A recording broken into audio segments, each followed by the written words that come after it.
For 40 years, California's most feared criminal had no face and no name.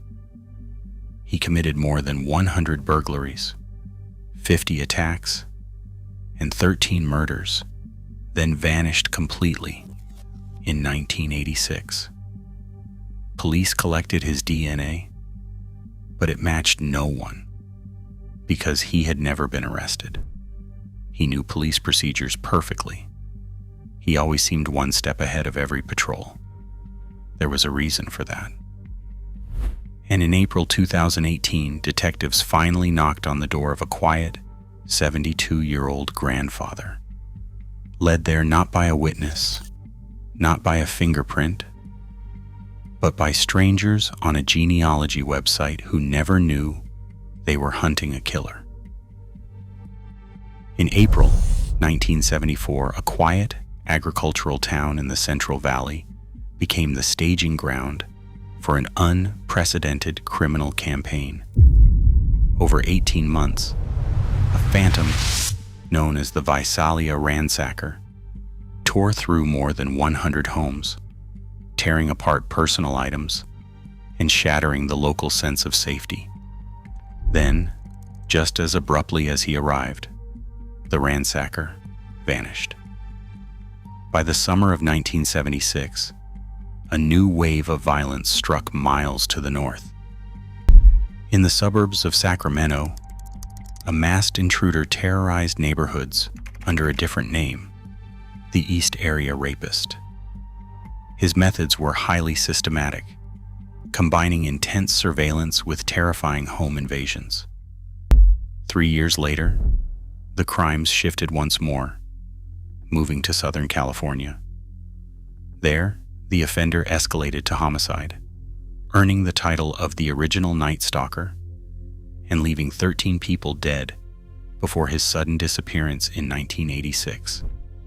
For over a decade, these distinct crime waves were treated as isolated local threats, investigated by separate jurisdictions with their own files. Police did not realize they were chasing a single, highly adaptable predator.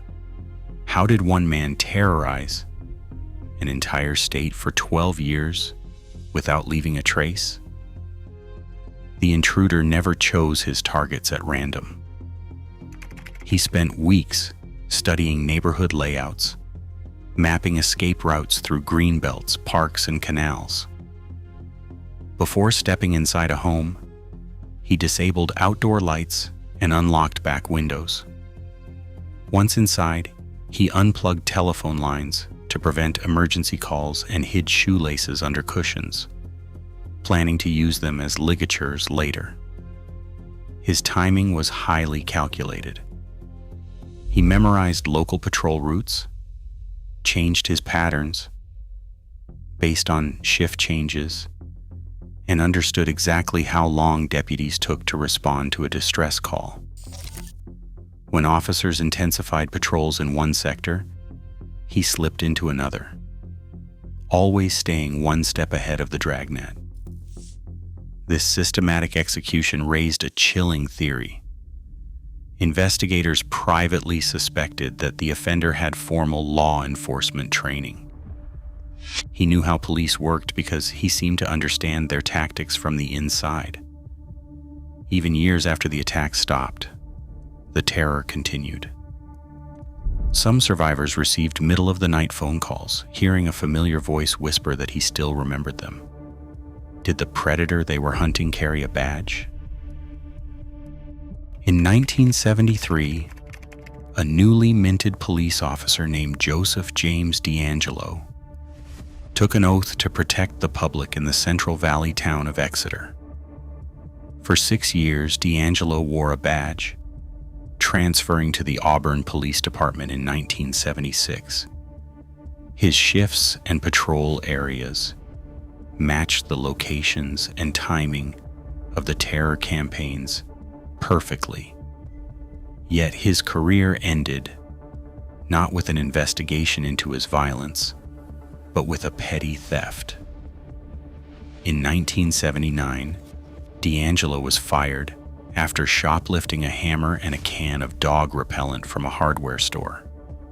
He quietly transitioned into civilian life, working as a truck mechanic in Citrus Heights while raising a family.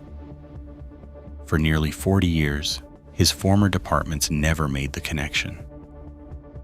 After the final murder in 1986, the violence stopped, and the trail went cold. For years, the cases sat unsolved as active leads dried up and the investigation froze. The killer seemed to have disappeared forever, aging quietly in the suburbs, while his files remained open. In the late 1990s, emerging DNA technology offered a massive breakthrough. Forensic testing conclusively linked the East Area rapist in Northern California to the original Night Stalker murders in the South, proving they were the work of one man. But knowing the crimes were connected did not reveal his identity. When investigators ran the killer's DNA profile through state and national databases, they found no match. Because the offender had never been convicted of a felony, his genetic profile was never entered into the system. The DNA proved the connection, but it could not provide a name. How did a ghost slip through the fingers of law enforcement for another 2 decades? For years, writer Michelle McNamara reconstructed the cold files, combing through old logs and interviewing survivors. By connecting the old files, she became convinced these crimes were the work of a single man, whom she named the Golden State Killer. McNamara's work kept public pressure on the case, but she would not live to see it solved. In April 2016, she died suddenly at age 46. Her husband and colleagues completed her book, keeping the investigation in the spotlight. How would detectives bridge the gap between her compiled files and a real suspect? In early 2018, investigators turned to a novel forensic method. Led by the Sacramento County District Attorney's Office, they uploaded a high-resolution DNA profile from a 1978 crime scene to GEDmatch, a public genealogy database. The system did not return a direct match. Instead, it identified several distant relatives, approximately third cousins, who shared small fragments of DNA with the unknown killer. These individuals had voluntarily uploaded their profiles to find family members, unaware their genetic data would point to a serial predator. To find him, forensic genealogist Barbara Ray Venter began constructing massive family trees. Working backward through public records, census data, and marriage certificates, she mapped out generations of descendants from a common ancestor who lived in California in the early 1900s.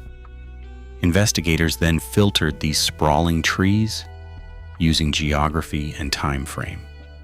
They eliminated branches that had left the state or did not match the age profile of the suspect. Eventually, the search narrowed to a single branch and then to one specific man, Joseph James DeAngelo. He was the right age, had lived in the exact areas during the attacks, and possessed a background in law enforcement. But a family tree is not legal proof. Detectives needed a direct reference sample to confirm the identity. On April 8, 2018, surveillance teams watched DeAngelo park at a Roseville Hobby Lobby and secretly swabbed his driver's side car door handle. On April 23rd, they retrieved a discarded tissue from his trash can in Citrus Heights. Laboratory testing compared the DNA from the tissue to the cold case files. It was a perfect match. On April 24th, 2018, law enforcement officers waited outside a suburban home in Citrus Heights, just outside Sacramento. When 72-year-old Joseph James DeAngelo stepped out of his front door, officers took him into custody without a struggle. For decades, neighbors had known him only as a grumpy, quiet retiree who spent his days fishing, fixing cars, and living with family. In his first court appearances, DeAngelo appeared exceptionally frail, hunched over in a wheelchair and whispering in a weak voice. But surveillance footage from his jail cell soon told a different story. The video showed DeAngelo climbing onto furniture and moving easily around his cell. Prosecutors argued his public weakness was a calculated act.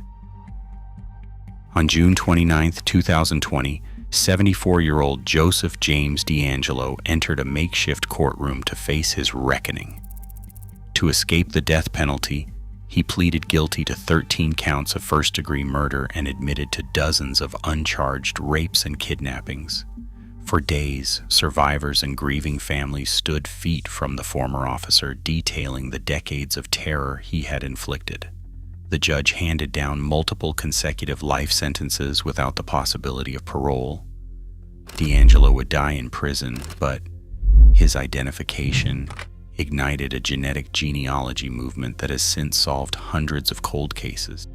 Today, forensic genealogy is reshaping modern justice, ensuring that time is no longer a shield for the guilty. For survivors, the decades of quiet dread have finally ended.